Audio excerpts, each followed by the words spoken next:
Alright, welcome everyone to another Tuesday review, and this time, of course, we have a cute-looking Metroidvania title for you, and this game is called... the game is called Mystik Belle. This game is dated, I think it came out like 2015, so it's not a brand new game at all. It's actually quite old, in fact, about 6 years old now. And I found this, and I was like, this looks kind of cool.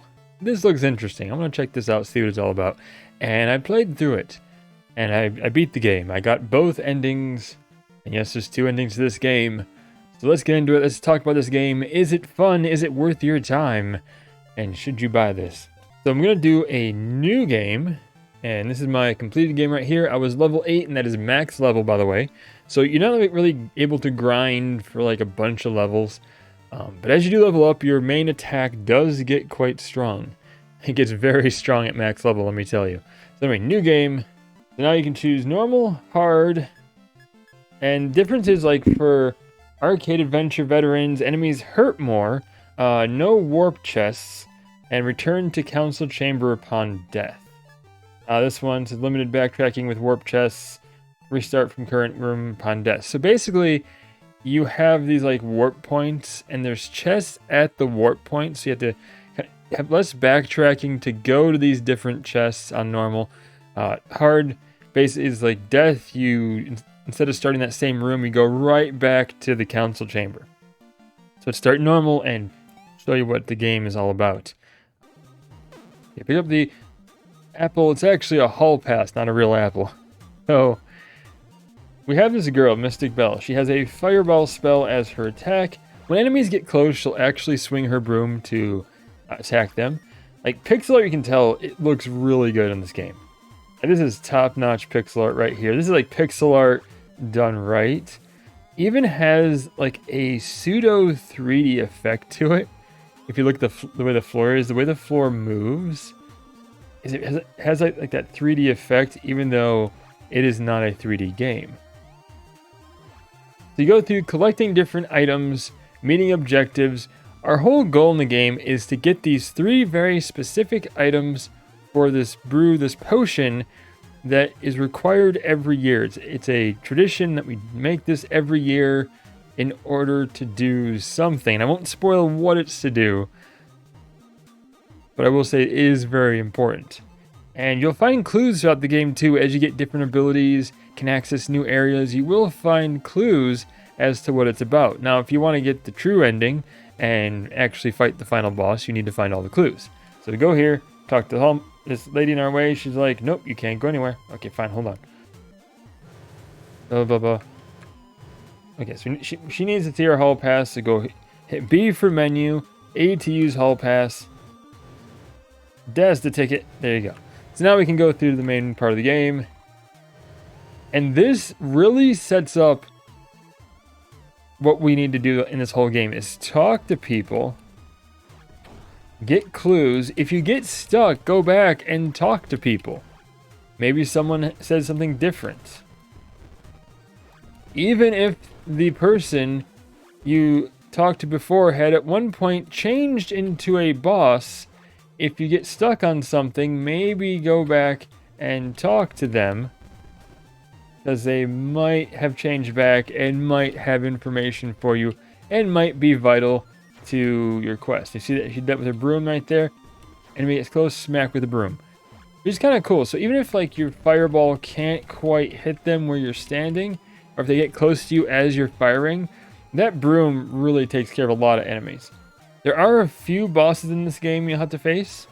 I think it's like 6 or 7 bosses in this game at most. Not a huge amount of bosses. The map's not even that big.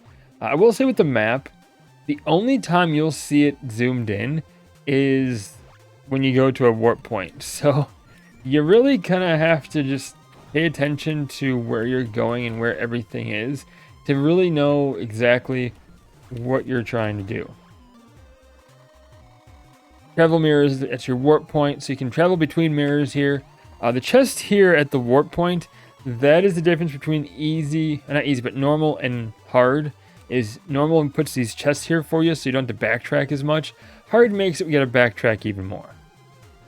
Although, honestly, the game isn't that hard. Even if enemies did more damage, the worst that would be is bosses might be a little bit harder. Because some bosses are quite difficult. This is where we gotta bring all the potion items in this game. It's kind of interesting. What item we need right there is the spray pump. This school, I have to say, for being a school for witches, has a lot of dangers to it. Not for the faint of heart. Okay.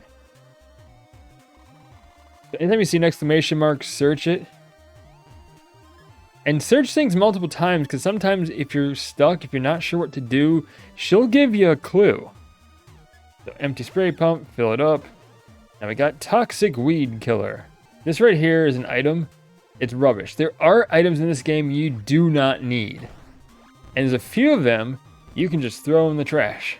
There's actually an achievement for trashing all unusable items, so pay attention to that.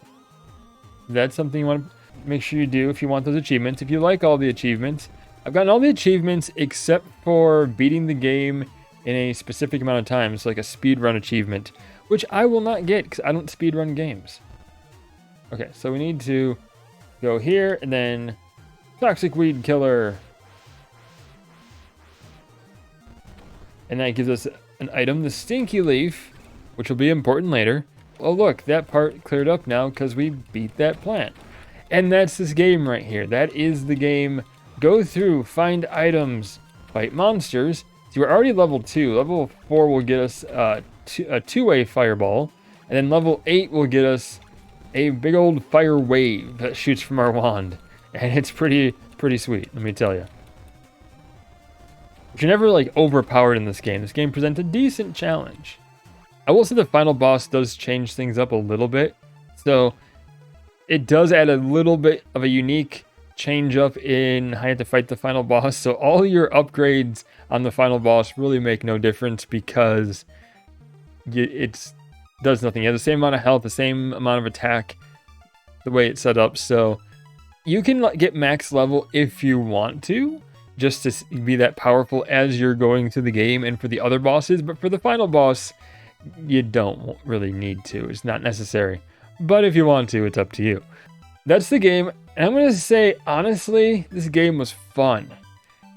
It was hard at times, especially to get to the bosses. Some of the bosses were really hard. But it was more of a matter of just realizing exactly what I had to do to beat them, using the right ability to beat them, as opposed to just always using the fireball. It wasn't so hard that I was like annoyed and like just pulling my hair out. But at the same time, it wasn't so easy that I was just breezing through the game. It took a few tries on some of the bosses, even the final boss, once I figured out, the trick to it. I did consult a walkthrough because I didn't remember where things are. So definitely remember where things are. Take note of things that look like it might be an item. And when you get more abilities, then go back to those areas to get those items, because that's important. Otherwise you will get stuck. And if you drop an item somewhere, be prepared to backtrack and search for it. Don't drop an item. Store them in the chests because you only have so much inventory space. But yeah, this game was fun. I enjoyed it. I had a blast playing this game. I beat it in about 6 hours, and it's a $15 game. Now it does have a hard playthrough, so you can play it through again on a higher difficulty and challenge yourself.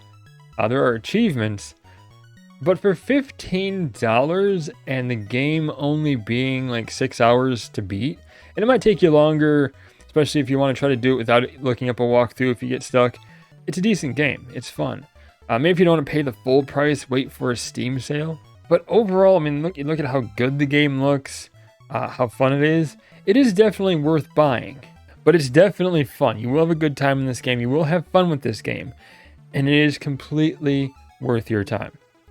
So anyway, that's my review for this. Thank you so much for watching, and as always, be sure to like the video if you liked it, thumbs it down if you didn't, or do nothing at all. That's also fantastic. Sub if you want to see more of my content and be updated on anything else I do, or don't sub if you don't want to. You don't have to either, and that's awesome as well. Stay awesome. Until next time, we'll see you then.